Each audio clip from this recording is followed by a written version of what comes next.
Hello students, very good evening. कैसे हैं आप सब? मैं हूं शक्ति केसर तिवारी, आपका गणित गुरु। So welcome back to my YouTube channel.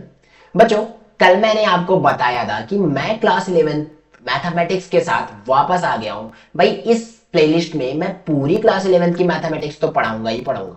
मैंने आपको यह भी बताया था कि आप अगर किसी भी एग्जाम, किसी भी इंजीनियरिंग एग्जाम की प्रिपरेशन कर रहे हो ना, तो ये पूरी प्लेलिस्ट आपके काम की होने वाली है, क्योंकि इस प्लेलिस्ट के अंदर क्लास 11th की मैथ्स के साथ मैं पूरी सीईटी की मैथमेटिक्स, पूरी जेई मेंस की मैथमेटिक्स, पूरी सीयूईटी की मैथमेटिक्स, साथ ही साथ पूरी जेई एडवांस पढ़ाने वाला। अब आपको कहीं भी एक रुपए खर्च करने की जरूरत नहीं है। आप पूरे YouTube के इस प्लेलिस्ट को अगर फिनिश करते हो, इस गणितबाजी चैनल को सब्सक्राइब कर लो। यहाँ पर जितनी भी प्लेलिस्ट आपको क्लास 11 क्लास 12 की दिखाई पड़ेगी, उसके अंदर हर एक वीडियो को देखो। जीरो से लेके एडवांस तक के सारे कॉन्सेप्ट मैं आपको बताऊंगा। एक एक टॉपिक को आसान सी भाषा में आपको सिखाऊंगा। अब आपको कहीं भी जाने की जरूरत नहीं है, क्योंकि गणितबाजी पे आए हो तो गणितबाजी करना सिखाऊंगा। गणित के क्वेश्चन, बोले तो मैथमेटिक्स के क्वेश्चन कैसे आसान ट्रिक्स, आसान से आसान कॉन्सेप्ट के साथ कैसे सॉल्व करेंगे, इन सारी चीजों के बारे में हम पढ़ने वाले हैं। ओके, तो चलिए शुरू करते हैं। आज हमारा पहला चैप्टर है सेट थ्योरी। तो बच्चे शुरू करते हैं set theory chapter. Set theory पढ़ने जा रहे हैं तो सबसे पहले हम जानेंगे कि सेट थ्योरी क्या है, किसने बनाया, कब बनाया। तो देखो, सेट थ्योरी एक ब्रांच है मैथमेटिक्स का, जिसके अंदर हम स्टडी करते हैं। किसकी स्टडी करते हैं भाई? डिफरेंट डिफरेंट टाइप्स के ग्रुप्स एंड कलेक्शंस की स्टडी करते हैं। क्लियर? किसने बनाया सेट थ्योरी को? तो जॉर्ज कैंटर जी ने बनाया था। कब बनाया था? 1870 के अराउंड उन्होंने सेट थ्योरी की नींव रखी थी। जॉर्ज कैंटर का बर्थ 1845 के अराउंड हुआ था और इनकी डेथ 1918 के अराउंड हो गई थी। ओके, तो अगर कोई पूछे कि सेट थ्योरी क्या है, तो बताना कि सेट थ्योरी मैथमेटिक्स की एक ब्रांच है, जिसके अंदर हम स्टडी करते हैं डिफरेंट डिफरेंट टाइप्स के ग्रुप्स और कलेक्शंस के बारे में। बात करेंगे वो कौन कौन से ग्रुप्स है, कौन कौन से कलेक्शन है, जिसके बारे में हम इस चैप्टर में पढ़ने वाले हैं। क्लियर? तो चलो शुरू करते हैं। सबसे पहली जो हमारी हेडिंग होगी वो होगी सेट थ्योरी। तो हेडिंग बनाना set theory, and set theory के अंदर लिखना it is the branch of mathematics. क्या लिखोगे? It is the branch, it is the branch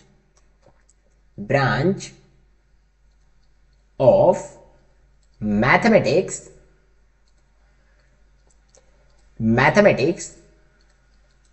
it is the branch of what? It is branch of mathematics. Okay, clear? अच्छा, क्या पढ़ते हैं इसके अंदर भाई? इसके अंदर हम डिफरेंट डिफरेंट टाइप्स के ग्रुप्स और कनेक्शंस के बारे में पढ़ते हैं। हम और भी लिखेंगे। क्या लिखेंगे? It is the study of different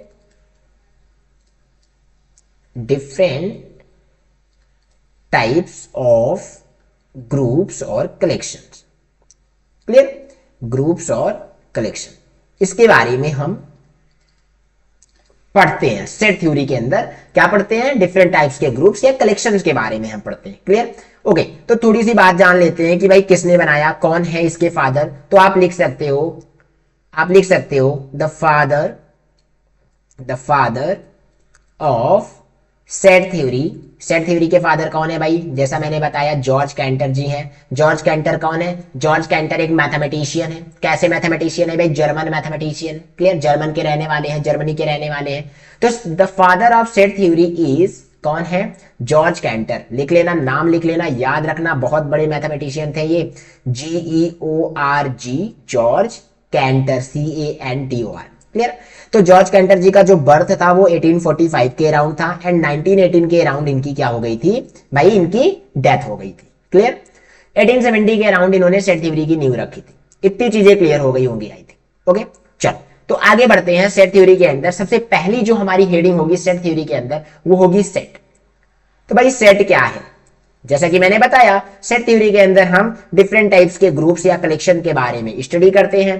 तो यहां पे आप लिखना सेट क्या है। सिंपल सी डेफिनेशन बनेगी सेट की कि set is a super defined collection of object. क्या बोला मैंने? Set is a super defined collection of object. Okay, तो आप लिखना सीधी सीधी हेडिंग, एक स्टेटमेंट में हेडिंग लिखना। क्या लिखना? कि सुपर डिफाइंड ऐसा लिखना, सुपर डिफाइंड कलेक्शंस, कलेक्शंस और group of objects is called what, objects is called what, क्या कहेंगे हम, जल्दी जल्दी बता दो, क्या कहेंगे, जल्दी जल्दी बता दो, is called set. Okay clear. तो सेट क्या है भाई, सेट सुपर डिफाइंड कलेक्शन, किसका सुपर डिफाइंड कलेक्शन है भाई, डिफरेंट टाइप्स के ऑब्जेक्ट का। क्लियर, आगे बढ़ते हैं। देखो सेट की डेफिनेशन क्लियर हो गई, तो जरा बात करते हैं कि ऐसे कौन कौन सी ऑब्जेक्ट्स हैं जिनको हम सेट कह सकते हैं। क्लियर, तो थोड़ा सा चर्चा करते हैं कि ये जो सुपर डिफाइंड वर्ड मैंने लिखा है यहां पे, ये जो सुपर डिफाइंड वर्ड लिखा है मैंने, इसका मतलब क्या होता है। कोई पूछ सकता है कि भाई सुपर डिफाइंड का क्या मतलब हुआ, तो आप बताना, क्या बताना कि सुपर डिफाइंड का मतलब होता है वेदर द ऑब्जेक्ट इज, क्या बोल रहा हूं मैं, whether the object is finite या फिर कहो डेफिनिट और क्लियर। क्लियर, तो हमारा जो ऑब्जेक्ट है वो फाइनाइट यानी कि डेफिनिट है, क्लियर है कि नहीं है। अब कोई पूछे डेफिनेट का क्या मतलब हुआ, तो डेफिनेट का मतलब होता है कि whether the object is in the group और नॉट। एंड क्लियर का क्या मतलब हुआ, क्लियर का मतलब ये हुआ कि भाई मान लो मेरा नाम शक्ति केसर तिवारी है, मैं अपने फैमिली में एक मेंबर हूं, तो कहीं अगर शक्ति केसर नाम का 2 बच्चा हमारी फैमिली में हो जाए, हमारी फैमिली का 2 मेंबर शक्ति केसर हो जाए, तो कंफ्यूजन पैदा हो जाएगी कि भाई किस बच्चे की बात हो रही है, फैमिली के किस मेंबर की बात हो रही है। क्लियर, तो ऐसे ही सेट में भी अगर एलिमेंट क्लियर नहीं होगा तो हम उसे सेट नहीं कहेंगे। क्लियर, चलो नोट करते हैं, ये बात भी जानने वाली है, इस वजह से हम नोट करेंगे। क्या नोट करेंगे कि भाई सुपर डिफाइंड का क्या मतलब हुआ। Super defined means, super defined means object must be what I'm writing here, object must be, लिख लो, object must be definite, क्या बोला मैंने, definite and clear। अब जैसा कि मैंने बताया डेफिनिट का मतलब क्या होता है, ये भी लिख लो कि भाई ये जो डेफिनिट वर्ड है, ये जो क्लियर वर्ड है, डेफिनिट का मतलब होता है कि elements must be in the group, must be in the group, clear, in the group। and ये जो हमारा वर्ड है क्लियर, क्लियर का मतलब ये हुआ कि कहीं एक से ज्यादा एलिमेंट तो नहीं है सेट में, कहने का मतलब एलिमेंट रिपीट नहीं करना चाहिए। तो no elements must be repeated, clear, must be repeated, कोई भी एलिमेंट अगर रिपीट कर लिया तो वो सेट नहीं होगा। आई थिंक सेट की डेफिनेशन क्लियर हो गई होगी। थोड़े से एग्जांपल देखेंगे कि ऐसे कौन कौन से एग्जांपल हैं जिनको हम सेट कह सकते हैं, ऐसे कौन कौन से कलेक्शंस हैं जिनको हम सेट कह सकते हैं। तो जल्दी जल्दी भाई एग्जांपल देखते हैं। बचपन से लेके अभी तक एक बड़ा ही बढ़िया सेट आपने देखा है, बड़ा ही बढ़िया सेट आपने देखा है। क्या देखा है आपने देखा है कि भाई आपने क्या देखा है, आपने देखा है टी सेट का कलेक्शन। क्या देखा है आपने, टी सेट का कलेक्शन। अब टी सेट क्या होता है भाई, बर्थडे में गिफ्ट करते हैं फैमिली मेंबर्स, आपको शादी में भी गिफ्ट किया जाता है टी सेट। टी सेट में एक्चुअली होता क्या है, एक टी पॉट होता है जिसमें हम चाय रखते हैं, उसके साथ में कप होते हैं, उसके साथ में प्लेट होते हैं, स्पून्स होते हैं। These are the set. किसका सेट है, टी सेट है। क्लियर, तो आपने देख रखे हैं ऐसे सेट। नेक्स्ट जो बड़ा बढ़िया सा सेट मैं बताने जा रहा हूं, डेक ऑफ कार्ड देखा है, पत्ते खेले हैं कभी, पत्ते 52 कार्ड्स होते हैं, ये भी क्या है, कलेक्शंस है भाई। 52 कार्ड्स के कलेक्शंस में क्या क्या होते हैं, देखो अपने पास किंग होता है, क्वीन होता है, जैक होता है। इस तरीके से क्या हमारे पास 13 पत्तों का एक ग्रुप होता है। ऐसे 13 पत्तों के 4 ग्रुप होते हैं, जिसमें से jack, queen and king common होते हैं सारे ग्रुप में। फिर 1 से लेके 10 तक की काउंटिंग रहती है। क्लियर, तो भाई ये भी नोट कर लेना कि set of deck of cards. Clear, क्या लिखा आपने, set of deck of cards. इतनी बात क्लियर हो गई। ओके, तीसरा देखो, अब हमारे पास जो तीसरा सेट है, कौन सा सेट है ये बताना मुझे। जो हमारे पास तीसरा सेट है उसका नाम है, क्या नाम है उसका बता दो। तीसरे सेट का नाम मैं लिखूंगा set of family member, very common set, set of family members. ठीक है, और भी बहुत तरीके के आपने सेट दे रखे हैं। बंच ऑफ ग्रेप्स देख रखा है, अंगूर का गुच्छा, वो भी तो कलेक्शन है। फ्लॉक ऑफ शीप देख रखा है, सड़कों पे निकलते हो तो देखो भेड़ों का झुंड दिखाई पड़ जाता है, वो भी कलेक्शन है। तो इस तरीके के कलेक्शंस को ही हम क्या कहते हैं, सेट कहते हैं। आई थिंक इतनी चीजें क्लियर हो गई। अगर इतनी चीजें क्लियर हो गई होगी तो अब हम बात करेंगे कि सेट को किस तरीके से डिनोट किया जाता है। तो अगली हेडिंग होने वाली है सेट नोटेशन। क्या होने वाली है, सेट नोटेशन। तो जल्दी जल्दी हेडिंग बनाना, सेट नोटेशन। ओके, अब ये सेट नोटेशन होता क्या है इसके बारे में जरा चर्चा कर लेते हैं कि भाई सेट नोटेशन क्या होता है, सेट नोटेशन क्या होता है, इसके बारे में हम चर्चा करेंगे। क्लियर, सेट नोटेशन के बारे में हम चर्चा करेंगे। तो हेडिंग बनाना, सेट नोटेशन, हेडिंग बनाना। Okay, set notation. तो देखो सेट नोटेशन क्या है, सेट नोटेशन क्या है, सेट नोटेशन का मतलब सेट को कैसे डिनोट किया जाता है। तो याद रख लेना, सेट को इंग्लिश अल्फाबेट के कैपिटल लेटर से ही हम डिनोट करते हैं। तो आप लिखोगे set name always written in capital letter of English alphabet. क्या लिखोगे, set name is always written, what I'm writing here, set name is always written in capital letter।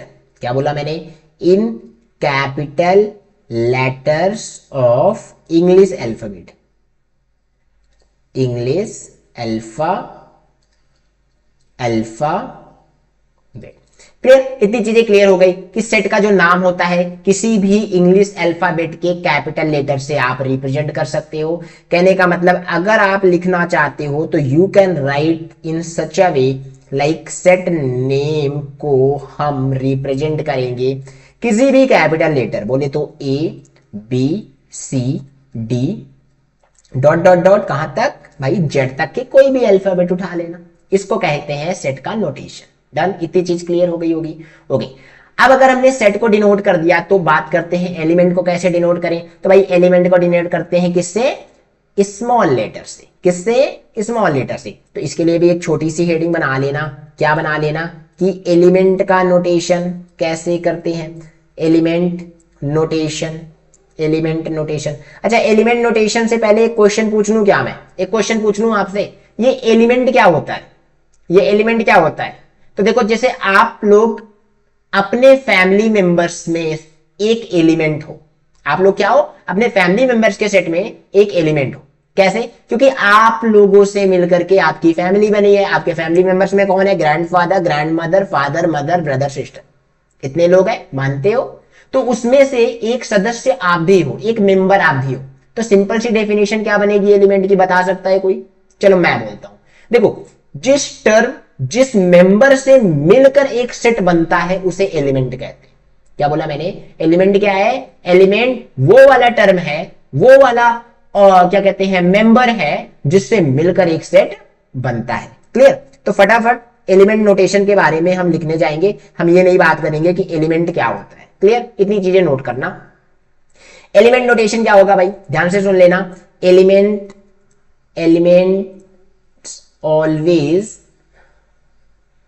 always written in small letter। क्या बोला मैंने, small letters of English alphabet. देखो मेरी writing थोड़ी गड़बड़ है भाई, समझ लेना क्योंकि बोल रहा हूं मैं तो आई थिंक आप समझ जाओगे कि कौन सा लेटर कहां लिखा गया है।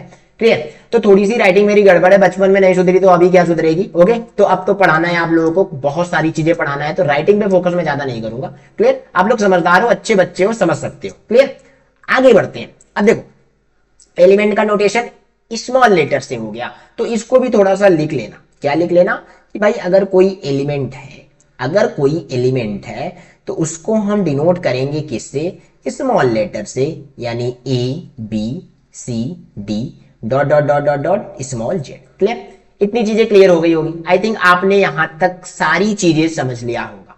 क्लियर? हमने क्या पढ़ा? हमने पढ़ा सेट क्या होता है, हमने ये भी जाना कि सेट बनाया किसने, ठीक है। फिर हमने क्या पढ़ा? हमने सेट को कैसे डिनोट करते हैं ये सीखा, यानी सेट नोटेशन सीखा। फिर हमने एलिमेंट नोटेशन सीखा। इतनी सारी चीजें हमने सीख ली। अब एक खास बात करते हैं, एक खास बात करते हैं। चलो एक सेट बनाते हैं, सबसे पहले एक सेट बनाते हैं। मान लो अपने पास एक सेट है, let let let F is a set, F is a set. अभी के लिए ये मत पूछना कि ये क्या है, ये करली ब्रैकेट क्या है, क्यों बना रहे हो करली ब्रैकेट, क्यों करली ब्रैकेट में एलिमेंट्स इस तरीके से लिख रहे हो, कुछ नहीं पूछना है। आगे पढ़ाऊंगा, सारी चीजें सिखाऊंगा, बहुत आसान भाषा में सिखाऊंगा। क्लियर? देखो फैमिली, एफ बोले तो फैमिली, फैमिली का एक सेट है जिसके अंदर हमारे पास मेंबर है जी एफ। अब ये वो वाली जी एफ नहीं है जो तुम सोच रहे हो, जी एफ बोले तो ग्रैंडफादर। Okay clear? तो नोट कर लेना, G F, G M, father, mother, brother and sister. तो ये हमारे पास हो गए सेट के एलिमेंट। इतनी चीजें क्लियर हो गई। तो let F is equal to this set, then the elements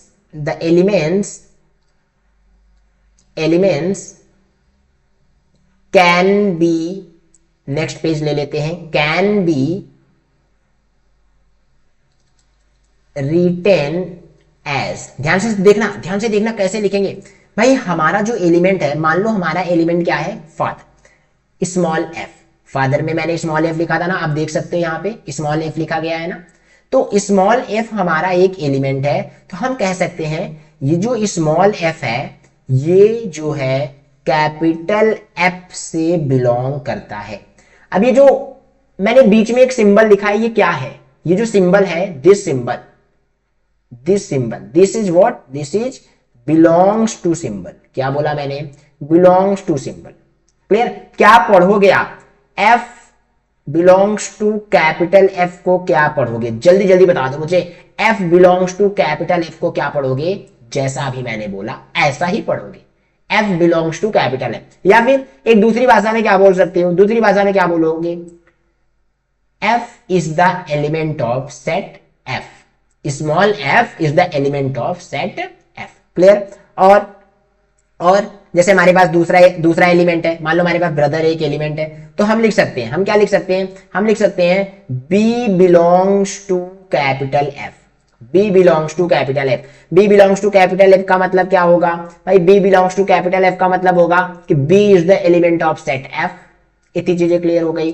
अब अगर ये एलिमेंट इस सेट से बिलोंग नहीं करता है, सपोज हो सकता है नहीं बिलोंग करे, मान लो हमारे पास एक वॉवेल का सेट है, मान लो हमारे पास एक वॉवेल का सेट है, इस वॉवेल के सेट में हमारे पास एलिमेंट है ए ई आई ओ यू, ये हमारे पास एलिमेंट है। अब अगर कोई पूछे आपसे क्या बी बिलोंग करता है वी से, तो आप कहोगे no, does not belongs to we.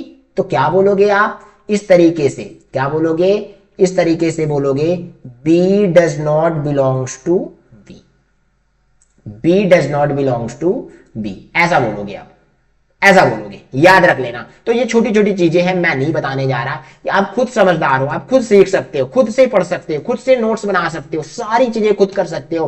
बस आपको जागने की जरूरत है।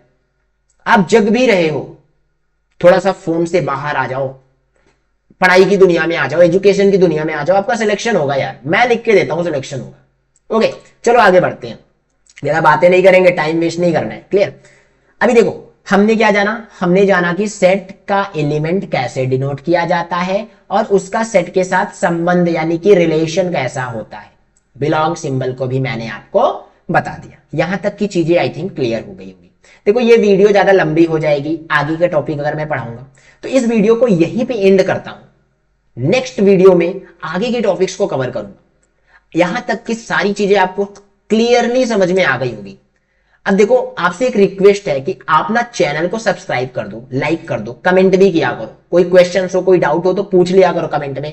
I am here for you, 24/7 मैं आपको गाइड करूंगा, आपको मेंटरिंग प्रोवाइड करूंगा, आपको सिखाऊंगा, क्योंकि मैं आपके लिए ही बैठा हूं। ओके तो बस आप अगर चैनल को सब्सक्राइब करोगे ना तो हमें भी मोटिवेशन मिलेगा, एक एनर्जी के साथ आएंगे हम वीडियो को बनाने के लिए।